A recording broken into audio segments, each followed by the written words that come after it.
Finding slave ancestors and African ancestors from censuses, world maps, and slavery court cases. This presentation will remind us of familiar methods in searching the federal census of 1870 and 1880 for African ancestors, how old world maps of Africa might give us clues about the beliefs and cultures of some African ancestors that we might not have thought of. And finally, I will share two websites with you. One of them is the Digital Library on American Slavery, and the other one is the Case Law Access Project, and how they may help you in locating your ancestors among state court documents in the 1800s and possibly also in the 1700s. So I will show you some examples and also how these two websites help my genealogy family research. So my name is Stephen Hanks. I began genealogy in 1989. I wrote a book called A Key Tree that explained my 10-year search and discovery of one of my family's African ancestors, found his African name, and what I believed was his African tribe. Later, I took some DNA tests, one with 23andMe and another with Ancestry. I've written 3 more genealogy-related books since then, and finally, sometime I just quit doing genealogy after a while for whatever reason, brick walls, life, etc., etc. But then I'll get that itch to pick it up again. So let's get started with today's discussion. So, how can the federal census of 1870 and 1880 help us in locating our African ancestors? Well, just go to any federal census website. It could be Family Search, Heritage Quest, Ancestry.com, or any other census website that have search engines. Pull up the 1870 or 1880 census. And in this case, I'm going to use Family Search. And just type the word Africa in the birthplace field. Leave the name fields blank and type in any of the southern states in the place lived or the residence field, whichever areas that you are researching of your family. So in this case, I have Africa. I even put the birth year just to play with it, 1840, 1850. You could play with it any way you want, whatever years you want to put in there, or you could leave it blank. And then I also put South Carolina in here as an example. And this is on Family Search. So type the word Africa in the birthplace field, leave the name field blank, and then type in any of the southern states in the place lived or residence field. And as you can see, when I did that, I came up with 123 results of persons who were born in Africa, and I put in the range between 1840 and 1850. 123 results in South Carolina. And these are some of the names that we have here. We have a person named Jack Anderson, Philip C., Jacob Guy. We have Mingo Abney, Ward Lee, Harriet Levy, William Lanham, Sarah DeLoach, and the list goes on and on and on. Okay, so we have something to work with. If you are researching South Carolina and you're trying to make that connection to Africa, trying to find an African ancestor, and we have probably done this before. This is probably not anything new, but just something to remind us that we can keep doing this. And we might be able to find uh, an ancestor that is related to us, either directly related to us or maybe distantly related to us, maybe through a third cousin, a fourth cousin. However, way, whatever your goal is, if you're trying to reach an African ancestor, I know we all have different goals of what we're searching. We have multiple goals. Some are trying to find Native American ancestry, some are trying to find European, British ancestry, and so on and so forth. And so, but this is one way that we could do that.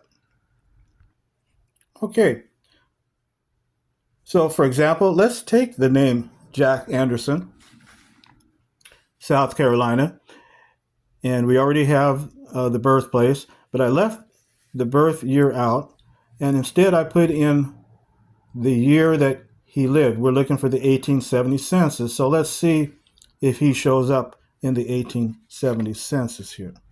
Well, we already know that he's there, but let's look further at his profile. Okay, and there he is, Jack Anderson. On the 1870 census, he was 19. Estimated year of birth, 1851. He listed his birthplace as Africa. And this was in Edgefield County, South Carolina. Butler's Edgefield, South Carolina.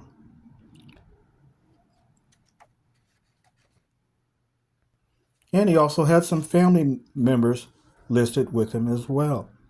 And Jack Anderson is the head of household. So now we have something to work with. If we are researching this particular family, and maybe we've gone all the way down from 1900 to 1880, couldn't find anything, 1870. Oh, he listed Africa's birthplace. Never heard that before. But let's just say we don't know if he was still alive in 1880 or 1900.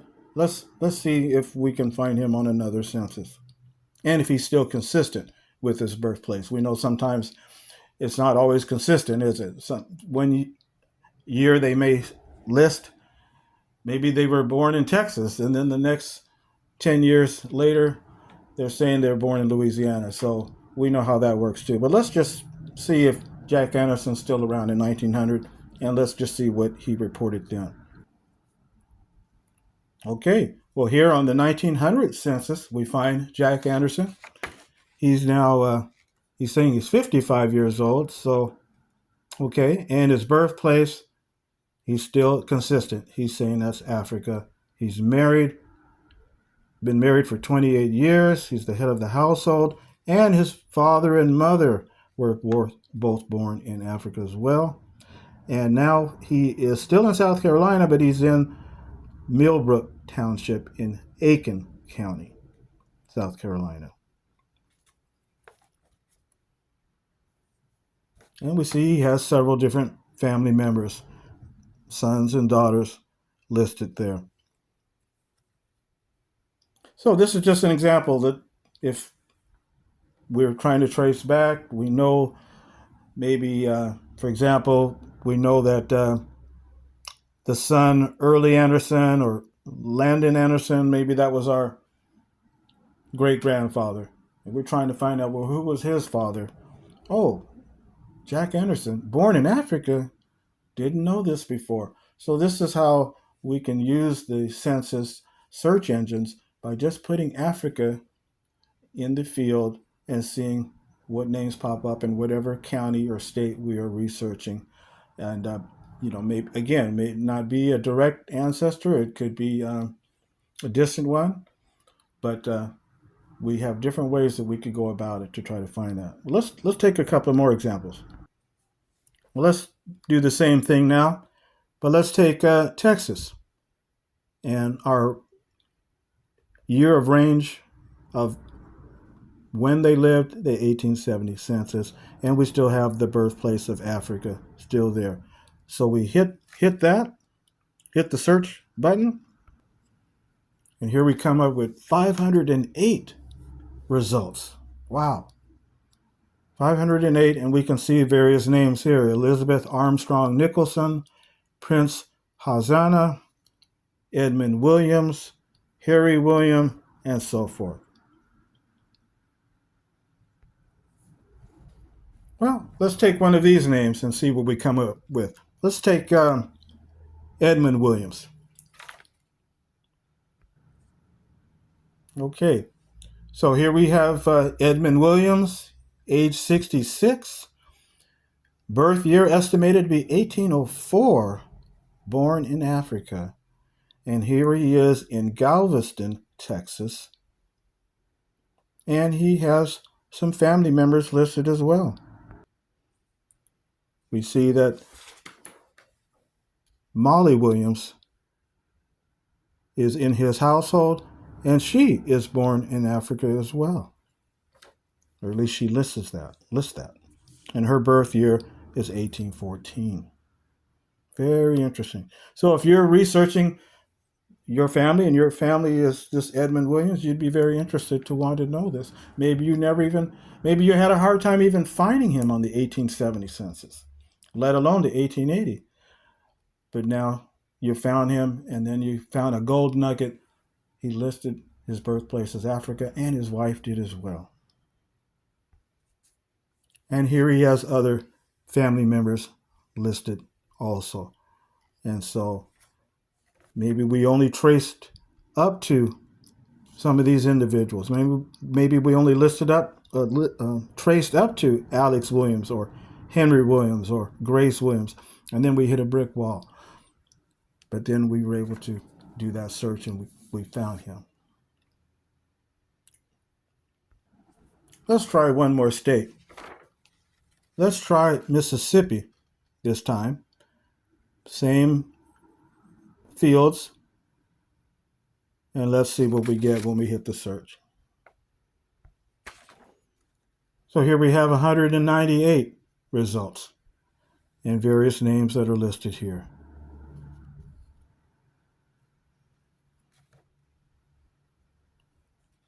Let's choose Katie Harrington. So here we have Kate Harrington. Look at her age, 125. Born in 1745 in Africa. She's listed in Jackson, Mississippi in the 1870 census. And she does have family members with her as well. Let's take a look at them. But isn't that interesting?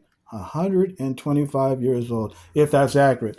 But even if not, I mean, you got to be close somewhere in there, right? If you're saying you're 125, maybe if she's off 20 years, we still can give her credit, 105, but born in Africa. What a gold nugget to have that if you're searching the Harrington family line. Jackson, Mississippi. And here are Kate Harrington's family members. Maria, 25 years old, Sarah, 14, Martin, 8, Georgia, 6. And we see Maria born in Louisiana. So we can do the math on that. And yes, if this was your family, you'd be very excited to have found that gold nugget there. By just putting Africa in the birthplace field and put in the state and see what comes up. If you've been hitting brick walls on trying to reach an African ancestor. Here's another person, Hannah Smith, 108 years old, born in 1762 in Africa, Franklin, Mississippi, in Franklin County.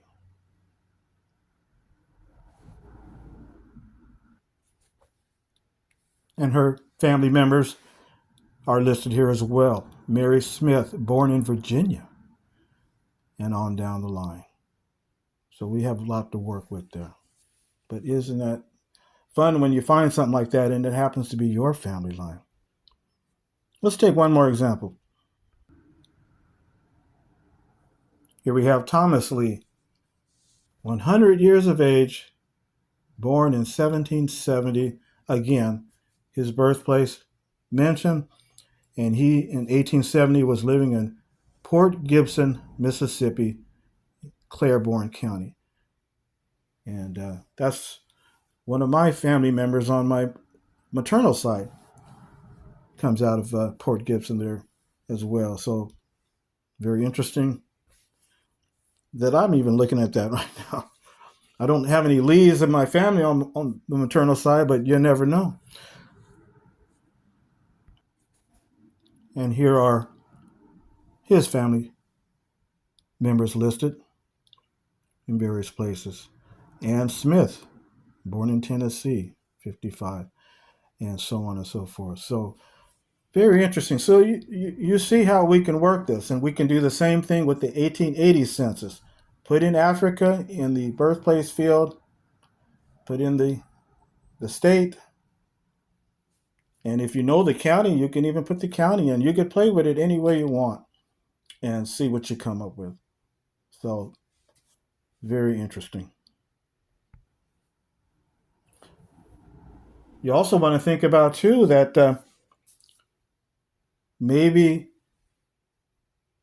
you found a possible ancestor, and maybe they are not reporting that they were born in Africa, but on the 1880 census, they say that their parents were, or one of their parents was. So that can be of interest to us as well. And also, too, it may not be Africa that you want to put in the field. You might want to put in maybe Madagascar. If you know that if your family came from that area, you could actually just put in the actual country and see what comes up. If your family story, you know that there was an ancestor that came from Madagascar, why not try it? Or St. Helena. St. Helena was an island off the coast of Africa. Now, in my mind, I didn't even know that until I was researching this topic. St. Helena to me just almost sounds like it's a European name, a European country or somewhere. But no, that was a country off the coast of Africa, and it was a slave port as well. So you might see that in your research that you have an ancestor who's saying that they were born in St. Helena. So follow up on that, or look at all the other different islands that are around the coast of Africa and put those in, as well as the countries that are within the mainland Africa, and just see what comes up with you. So, like I say, you could play with it any way you want to on that 1880 and 1870 census. And the reason why I say those two, because those are kind of the two oldest ones. They're older than 1900. You know how 1900 sometimes as you get older, you might kind of start forgetting things. Your memory, that ancestor's memory is maybe not as sharp as it was compared to the 1870, 30 years later. Uh, but as we saw with Jack Anderson's case, he still was reporting consistently in 1900 that he was born in Africa. He didn't forget where he was from. But sometimes that could happen. So that's why I'm focusing on the 1870 or the 1880, because it's going back further in time. Now, shifting gears, there's something else that's very interesting when we do this search in the 1870 1880 census for African ancestors. On 23andMe, like I said, I took my DNA tests with them and also with Ancestry. But if any of you all are familiar with the 23andMe website, you know that they have a timeline that they list, and I do love that. And they will kind of estimate the time frame of when your ancestor lived who was 100% German or 100% French or 100% Ghanaian, whatever. But that they have that timeline so they can show you when estimated time of when that ancestor popped up in your family tree and they were 100% uh, from the country or the ethnicity that they said they were. And so on my timeline, it said that I likely had a grandparent, a great grandparent, or a second great grandparent who was 100% Nigerian and who was likely born between 1840 and 1900. And I'm like, I never heard that before. Nobody in my family has ever said anything like that, that we had a Nigerian ancestor, 100% Nigerian, and likely born between 1840 and 1900? Is that talking about in the United States, or is that talking from some other country? Well, it could be from anywhere. But that is so recent because, truth be told, I thought that the transatlantic slave trade ended in 1807, 1808. And so after that year, after 1808, there were no longer any African ancestors coming to America as slaves. They would have just been those who were already born here or already arrived here prior to 1808, 1807, and they just grew up here in this country and they had children, so on and so forth. And so I never even thought that, how could that be? Because the transatlantic slave trade supposedly ended in 1807, 1808. And the other thing about 23andMe, it also said that I most likely had a great grandparent, second great grandparent, or third great grandparent who was 100% Senegambian and Guinean and who was likely born between 1810 and 1870. And I'm like, wow, how could this be? Because the transatlantic slave trade ended. How? I understand that maybe they were born in Africa, but how would their children come over to America and end up being in my family line? You see what I'm saying? Uh, 1870, maybe it could have been immigration, but still, they're saying between 1810, that's still in the slavery era. So I was just scratching my head like, how could that be? Because I thought that after 1808, the Atlantic slave trade ended and it was just the domestic slave trade, the domestic slave market, where they were just selling enslaved persons. I hate to even use the word, but we as genealogists, we have to deal with it. We understand. But I just assumed that it was the domestic slave trade that took over in the South, and they were just selling our enslaved ancestors back and forth domestically here, that were born here. But 23andMe is telling me that I had 100% Nigerian and 100% Senegambian. And that's just on one of my family lines. My timeline mentions about other ones too. From the Congo and from Benin.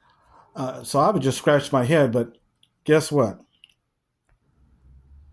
Now we know that the House and the Senate agreed on a bill approved on March 2nd, 1807, called an act to prohibit the importation of slaves into any port or place within the jurisdiction of the United States from and after the first day of January in the year of our Lord 1808. The measure also regulated the coastwise slave trade. President Thomas Jefferson signed the bill into law on March 2nd, 1807, and many in Congress believed at that time that that act would doom slavery in the South, but they were mistaken. Of course, we've all heard about the Clotilda slave ship that sailed illegally into the United States and docked in Mobile, Alabama, with 110 kidnapped ancestors. But there were way more illegal slave ships that came into the United States. And the Clotilda, they came from the African country of Dahomey, 110, into Mobile, Alabama in 1860.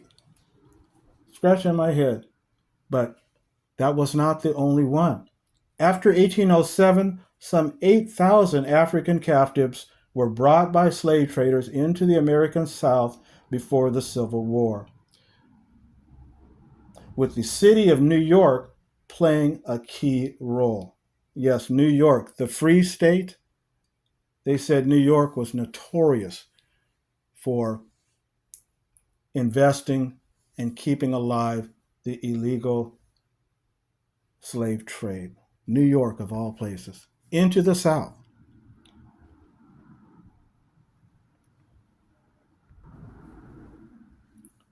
One of those illegal ships was called the Wanderer. Maybe some of you have heard of that. But the Wanderer sailed into the mouth of the Congo River in the Kingdom of Congo, which is present day Democratic Republic of the Congo, which was then a Portuguese protectorate with a long established slave market. And also, the slave market Angola was not too far away as well. And so, 490 to 600 people were loaded onto the ship Wanderer. Many of them died on the 6-week journey back across the Atlantic Ocean, but the Wanderer finally arrived in Jekyll Island, Georgia on November 28th, 1858, with 409 enslaved people still alive. The slaves were shipped to markets in Savannah and Augusta, Georgia, South Carolina, Florida, and Mississippi. And it's very well documented. You could Google this up. The slave ship Wanderer, 1858. 409 Africans from the Congo shipped to various points in the South, 1858. Again, that was just another example besides the Clotilda. There were many, many more documented ships. The records, they're finding out more and more information of how they were able to hide this. But many of them got caught and were tried before the United States federal court. Many of them were fined. They just got a slap on the wrist because it was very lucrative. People were getting bought off, looked the other way with the U.S. Customs, and many ships were getting involved in it. And like I said, the New York was investing in keeping it alive very well. So when I learned that, that kind of made sense now when I saw the timeline on my 23andMe profile. Now I can understand that, yes, there were many African ancestors that were still coming in to the South, into the United States after 1808, after the so-called transatlantic slave trade ended. No, it didn't end. It just ended legally. It was still coming in illegally. And so that made sense on my timeline that I could have an African ancestor in America maybe in 1820, 1840, 1860. And then they would show up on the 1870 census if they were still alive. But even if they died before then, my DNA timeline was telling me that I had African ancestors that came in, that possibly came into America. They may have gone to Brazil, Mexico, Haiti, who knows where. But somehow it came down to me in the United States. And the same could be true of all of you. And if you have 23andMe, take a look at that timeline again and see that. And it might give you some more clues, especially if you are running into any brick walls. If that is what your goal is, to try to find, African ancestors, which is what this is about. Like I said, we all have multiple goals. Some of us are trying to find other ethnicities as well, which is great. Um, so look at your timeline if you are a member of 23andMe. And I heard that 23andMe, I heard this the other day that they're possibly going bankrupt, or they may be shutting down that website. So look into that. I got to look into that myself because I don't want to lose my